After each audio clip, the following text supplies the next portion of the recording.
Hi weavers, welcome to our channel just imagine novels. ఈరోజు మన కథ వద్దన్నా వదిలేస్తానా ఎపిసోడ్ 119.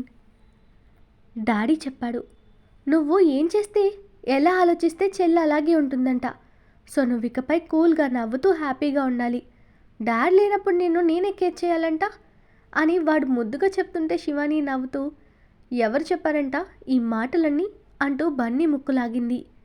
డాడ్ చెప్పాడు, నిన్ను సన్నీని అత్తల్ని నేనే బాగా చూసుకోవాలంట, తర్వాత నీకు పుట్టే నా చెల్లిని కూడా నేనే చూసుకోవాలంట అంటూ క్యూట్గా చెప్తున్న కొడుకు మాటలకి వాడిని ముద్దు చేస్తూ వాడి జుట్టు చరిపి, అవునా నా చిన్ని బేబీ చాలా పెద్దగా అయిపోయాడమ్మా అప్పుడే అంటూ ముద్దులు పెట్టింది శివాని. మమ్మ, నువ్వు కూడా నన్ను బేబీ అంటే ఎలా? నేను బిగ్ బాయ్ అయిపోయా కదా, ఇంకా బేబీ అనుకు అని చిరుకోపంగా చెప్పాడు బన్నీ. అబ్బో ఎంత పెద్ద అయ్యావో అంటూ వాడికి కిటికీతలు పెట్టి కిలికిల నవ్వుతున్న బన్నీ తల మీద ముద్దు పెట్టింది శివాని. బన్నీ శివాని ఒడిలో నుంచి లేచి బెడ్ మీద నిలబడి, ఇంత అయిపోయాను చూడు మమ్మ అంటూ వాడి హైట్ని చూపించుకున్నాడు బన్నీ. వరం గట్టిగా నవ్వుతూ, మా బన్నీ బాబు చాలా పెద్దోడైపోయాడమ్మా అంది. చూడు వరం కూడా అంటుంది, నువ్వు ఒప్పుకోమమ్మా అని యాటిట్యూడ్గా అడిగాడు బన్నీ. బేబీ, వరం ఆంటీని అలా పేరుతో పిలవచ్చా? తను చాలా పెద్దది కదా బంగారం అని చిరుకోపంగా చూసింది శివాని బన్నీ వైపు. ఊరుకో శివమ్మ, నాకు బన్నీ బాబు అలా అంటుంటే ఎంత బాగుంటుందో మీకేం తెలుసు? చిన్నప్పుడు రుద్రబాబు ఎలా ఉన్నాడో అచ్చు ఈ బాబు కూడా నాకు అలాగే అనిపిస్తున్నాడు అంటూ బన్నీకి ముద్దు పెట్టిన వరం, నువ్వు తింటూ ఉండు బాబు, నేను నీకోసం లడ్డూ చేసుకొస్తాను అంటూ శివాని వారిస్తున్నా సరే వినకుండా లడ్డూ చేయడానికి వెళ్ళిందావిడ. సరిపోయారు అని నిట్టూర్చి బన్నీ ఆడుకుంటానని అడగడంతో, జాగ్రత్తగా మీ రూమ్లోనే ఆడుకోండి, బయటకు వెళ్ళకూడదు అని చెప్పింది శివాని. సరే మమ్మ అంటూ సన్నీ బబ్లూ కోసం వెళ్ళాడు బన్నీ. రుద్ర రావడానికి ఇంకా టైం పడుతుందిలే అని శివానికి నీరసంగా అనిపించి పడుకుంది. రుద్ర కార్ని పార్క్ చేసి వచ్చేసరికి కళ్యాణ్ సురేఖను తీసుకుని లోపలికొచ్చాడు. నేను నడుస్తాను, మీరు నాకు దూరం జరగండి అంటూ సురేఖ ఇబ్బందిగా అతను తన భుజం చుట్టూ చెయ్యేసి పట్టుకుని నడిపిస్తుంటే విడిపించుకోవడానికి చూసిందామే. ఇప్పుడు నీకు నేను సపోర్ట్గా ఉన్నంత మాత్రాన నీకేదైనా నష్టం ఉందా? సైలెంట్గా పదరేఖ, ఇంకా ఎక్కువ చేశావంటే ఎత్తుకుని తీసుకెళ్తాను, అప్పుడు నీ తిక్క తీరుతుంది అని కళ్యాణ్ కసరడంతో అతన్ని లోపల తిట్టుకుంటూ సైలెంట్గా లోపలికి నడిచింది సురేఖ. గొనగకు, నాకు వినపడుతుంది అని నవ్విన కళ్యాణ్, రేఖ నవ్వు కోపంలో కూడా ముద్దుగా ఉంటావు తెలుసా అన్నాడు కళ్యాణ్. టీనేజీ కుర్రాడ్లా ఫ్లర్ట్ చేయడం ఆపండి, ఇందాక కూడా ఇదే మాట అన్నారు అంది సురేఖ కోపంగా. దీన్ని ఫ్లర్టింగ్ అంటారా అని ఆశ్చర్యంగా అడుగుతూ, ఏ కాలంలో పుట్టాల్సిన దానివి ఏ కాలంలో పుట్టావు తల్లి అంటూ నీరసంగా వాపోయాడు పాపం కళ్యాణ్. రుద్ర మెడిసిన్ కవర్ తీసుకుని సురేఖ రూమ్లోకి వచ్చేసరికి కళ్యాణ్ తనని లిఫ్ట్లో పైకి తీసుకొచ్చి బెడ్ మీద వదిలాడు. అక్క, కాసేపు రెస్ట్ తీసుకో, వరంకి జ్యూస్ తెమ్మన్నాను తాగు అని రుద్ర అంటుంటే, ఇందాక హాస్పిటల్లో తాగాను కదా రుద్ర, ఇప్పుడేమీ వద్దు అనింది సురేఖ. అది తాగి గంట అయింది, అదేమి ఇంకా ఉండదు, కానీ ఇప్పటికైనా కాస్త తిని ఆరోగ్యంగా ఉండడం నేర్చుకోరేక అన్నాడు కళ్యాణ్. అబ్బా, ఈయనొకడు తన ప్రేమతో నాకు ఊపిరాడనివ్వడు అని లోపల తిట్టుకుంటూ సైలెంట్గా పడుకుంది సురేఖ. కళ్యాణ్ గారు రండి, ఫ్రెష్ అవుదురు, నేను ఇప్పుడే వస్తాను అంటూ అతనికి రూమ్ చూపించి వెళ్ళాడు రుద్ర.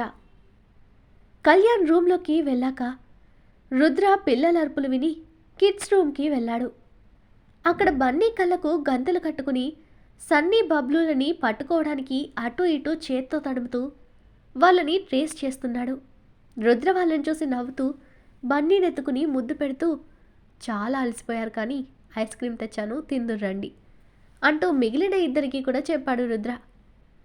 బన్నీ అప్పటికే తన కళ్ళకున్న క్లాత్ తీసేసి నాన్న అంటూ రుద్ర బొగ్గకు ముద్దు పెట్టి రుద్రిచ్చిన ఐస్ క్రీమ్ తీసుకుని, మరి చెల్లికి మమ్మకి అని క్యూట్గా అడిగాడు బన్నీ. సన్నీ నవ్వుతూ, బన్నీ లోపల బేబీ ఇప్పుడేం తిందంట తెలుసా అంది. నో, నీకెలా తెలుసు అన్నాడు బన్నీ. అత్త చెప్పింది అంటూ రుద్ర వైపు చూసి, నిజమే కదా మావయ్య అని క్యూట్ స్మైల్తో అడిగింది బుడ్డది. రుద్ర నవ్వుతూ బన్నీతో పాటు సన్నీని కూడా ఎత్తుకుని తనకు కూడా ముద్దు పెట్టి, నిజమే బంగారం, బేబీ బయటకొచ్చి కొన్ని నెలల తర్వాతనే ఏదైనా తింటుంది. అప్పటిదాకా మీ అత్త ఫుడ్డే తనకు కూడా సరిపోతుందని వాళ్ళకు అర్థమయ్యేలా చెప్పాడు రుద్ర. అవునా అంటూ ఆ పాయింట్ కూడా బన్నీ మనసులో నోట్ చేసుకుంటూ, అయితే నేను చెల్లికి ఏం పెట్టాలనుకుంటున్నానో అవన్నీ అమ్మకు పెడితే సరిపోతుంది కదా డాడీ అని అడిగాడు. అవును బేబీ అంటూ ఇద్దరిని ముద్దు చేసి, మీరు ఆడుకోండి, నేను ఇప్పుడే వస్తాను. ఫ్రెష్ అవ్వాలంటూ వాళ్ళని అక్కడే వదిలేసి, బబ్లు టేక్ కేర్, వాళ్ళని చూసుకో అంటూ అప్పటికే తన వైపు చూస్తున్న బబ్లుని కూడా ముద్దు చేసి తన రూమ్కి వెళ్ళాడు రుద్ర. బబ్లు కళ్ళల్లో బాధ చూసిన ప్రతిసారి రుద్రకేదో బాధ మనసుని తొలిచేస్తుంది. ఈరోజైనా ఎలాగైనా అక్కతో మాట్లాడి తనని కళ్యాణ్ గారితో పెళ్లి కొప్పించాలనుకున్నాడు.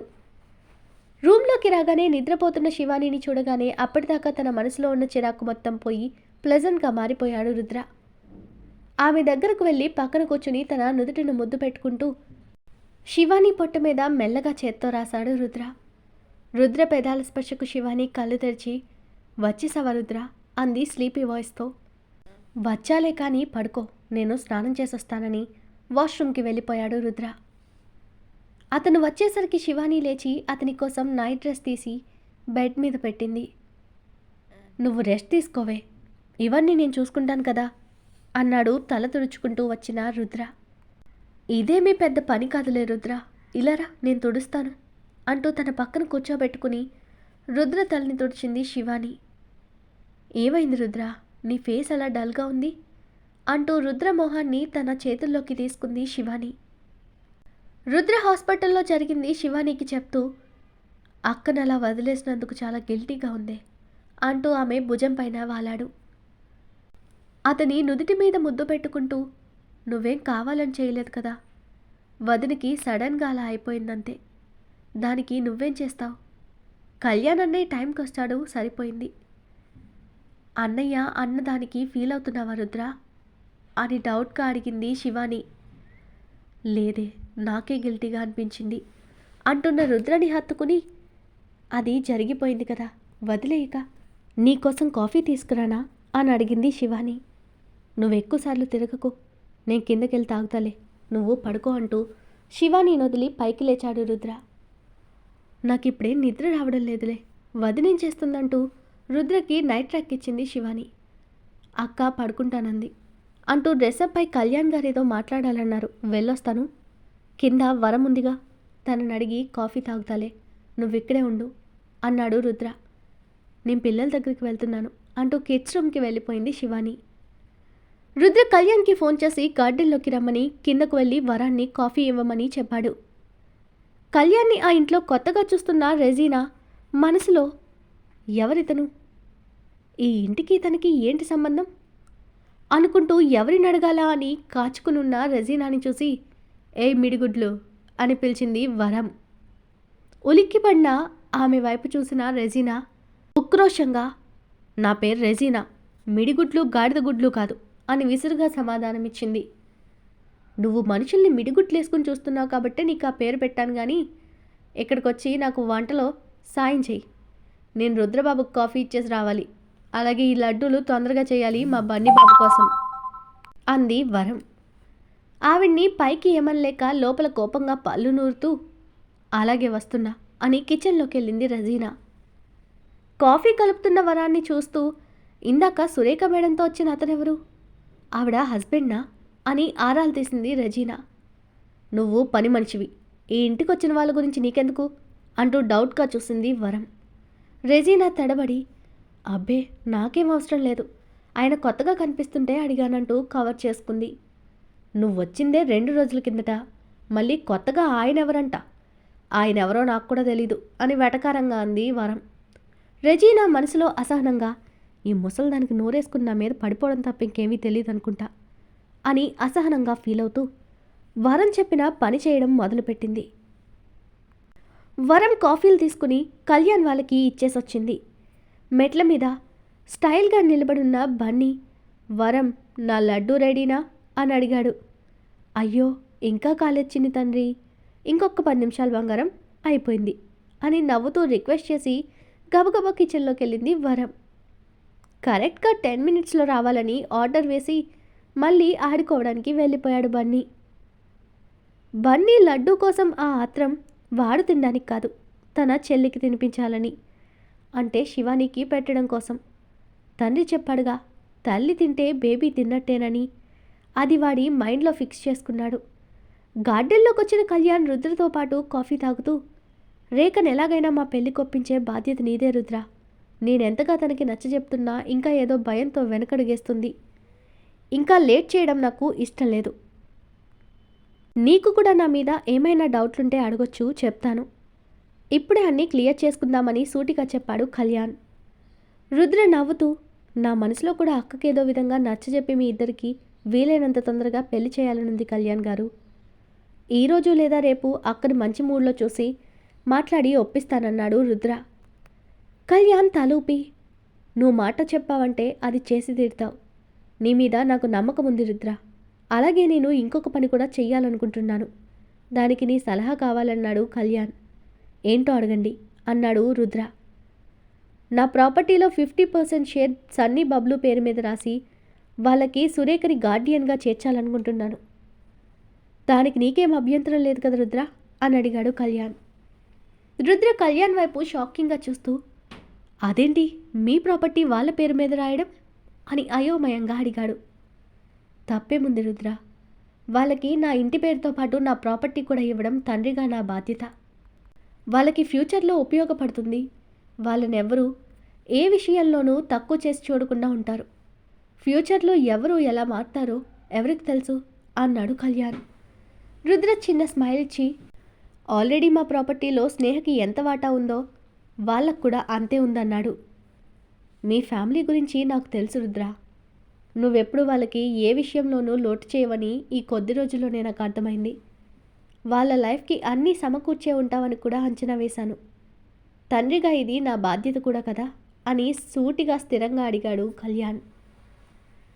మీ మాటలు విన్న తర్వాత మీ మీదున్న గౌరవం రెట్టింపైంది కళ్యాణ్ గారు. ఈ విషయం ఇప్పుడే వద్దు. అక్క మీతో పెళ్ళికి ఓకే అన్న తర్వాత ఇదంతా చేస్తే బాగుంటుంది. లేదంటే అక్క నొచ్చుకుంటుందన్నాడు రుద్ర. రుద్ర మాటలతో ఆలోచనల్లో పడిన కళ్యాణ్, ఓకే రుద్ర, కానీ రేఖ ఆరోగ్యం కుదురుకున్నాకే ఏదైనా మాట్లాడు. ఇప్పుడు తనపై ఒత్తిడి పెంచితే ఇంకా నెర్వస్ ఫీల్ అయి ఆరోగ్యాన్ని చెడగొట్టుకుంటుంది అన్నాడు కళ్యాణ్. లేదులేండి, అక్క మరి అంత సెన్సిటివ్ కాదు. ఆ వాసుతోనే ఇన్నాళ్ళు ఎన్ని కష్టాలు భరించి వచ్చుకుంది. ఇప్పుడు ఇంత సంతోషకరమైన వాటి గురించి ఎందుకు తాను ఆందోళన పడుతుంది? నాకు వదిలేయండి. అక్క నొప్పించే బాధ్యత నాది. ఈ విషయంలో మీరు రిలాక్స్ అవ్వండి అని భరోసా ఇచ్చాడు రుద్ర. థ్యాంక్ యూ రుద్ర, అర్థం చేసుకున్నందుకు. ఇక నేను బయలుదేరినా అని కళ్యాణ్ అడిగాడు. ఎటు నైట్ అయిపోయింది కదా, డిన్నర్ చేసి వెళ్ళండి అని రిక్వెస్ట్ చేశాడు రుద్ర. కళ్యాణ్ అలాగే అని తలుపి లోపలికొచ్చాడు. Back to Bengaluru. కావ్య తన తల్లి చైన్ దొంగ ఎత్తుకుపోవడం వల్ల దానికోసం బాధపడుతుంటే విశాల్ చూడలేకపోయాడు. ఎందుకో తనతో పరిచయం లేకపోయినా ఆమె ఏడుస్తుంటే అతనికి నచ్చలేదు. ప్లీజ్ ఏదో ఒకటి చేసి మీకు మీ అమ్మగారి చైన్ని మీ దగ్గరకు వచ్చేలా చేస్తాను, మీరు ఏడవకండని విశాల్ రిక్వెస్ట్ చేశాడు ఆమెని. ఏంటి విషయాల్లో ఇంత త్వరగా అంత మార్పు అనకండి, మనిషి ఎప్పుడు ఒక్కలా ఉండరుగా. కావ్య ఫాదర్ వచ్చిన తర్వాత తాను కూడా వాళ్ళతో కలిసి వెళ్ళి దగ్గరలో ఉన్న పోలీస్ స్టేషన్లో కంప్లైంట్ ఫైల్ చేశాడు. తొందరగా దొంగని పట్టుకుని మాకు అప్పచెప్పమని రిక్వెస్ట్ చేశాడు విశాల్. యాజ్ యూజువల్గా పోలీసులు రెగ్యులర్గా చెప్పే డైలాగ్ చూస్తాము చేస్తాము అని నెగ్లెక్ట్గా మాట్లాడటంతో ఇక తప్పక తనకు తెలిసిన అక్కడి లోకల్ పొలిటీషియన్తో రికమెండ్ చేయించాడు విశాల్. పొలిటీషియన్ ఇన్వాల్వ్ అవ్వడంతో పోలీసులు ఓకే సార్ అంటూ అప్పటికప్పుడు యాక్షన్లోకి దిగారు. ఆ ఏరియాలోనే సీసీ కెమెరా రికార్డులు చెక్ చేసి ఆ దొంగతనం ఎవరు చేశారని ఐడెంటిఫై చేశారు. మేము 24 గంటల్లో మీ వస్తువులను కారును మీకు అప్పచెప్తాము, వెళ్ళండి అని రిక్వెస్ట్ చేశాడు స్టేషన్ ఎస్ఐ. ఓకే అని ముగ్గురు బయటకొచ్చారు. జనార్దన్ గారు విశాల్ చేతులు పట్టుకుని, చాలా థ్యాంక్స్ బాబు. నా కూతురు ఆ చైన్లో వాళ్ళ అమ్మను చూసుకుంటూ సెంటిమెంట్గా ఫీల్ అవుతుంది. దాన్ని పోగొట్టుకున్న నా కూతురి ఫేస్ చూడలేకపోతున్నాను. మీ వల్ల పోలీసులు తీసుకొస్తామని హామీ ఇచ్చారు. చాలా చాలా థ్యాంక్స్ బాబు అన్నారు. అయ్యో, ఇంత చిన్నదానికి ఇన్నిసార్లు థ్యాంక్స్ చెప్పడం ఎందుకండి? పర్వాలేదు, రేపట్లోగా వాళ్ళు తెచ్చివ్వకపోతే నాకు చెప్పండి. నా ఫోన్ నెంబర్ ఇదంటూ తన ఐడెంటిటీ కార్డు ఒకటి ఇచ్చాడు విశాల్ వాళ్ళకి.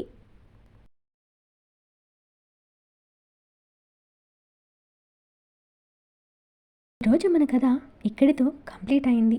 ఈ స్టోరీ మీకు నచ్చినట్టయితే ప్లీజ్ స్టోరీని లైక్ చేసి కామెంట్ రూపంలో మీ అభిప్రాయాన్ని తెలియచేయండి. అలాగే ఛానల్ని సబ్స్క్రైబ్ చేసుకుని షేర్ చేసి మాకు సపోర్ట్ చేయండి. నెక్స్ట్ అప్డేట్తో మళ్ళీ కలుద్దాం. అంతవరకు బాయ్.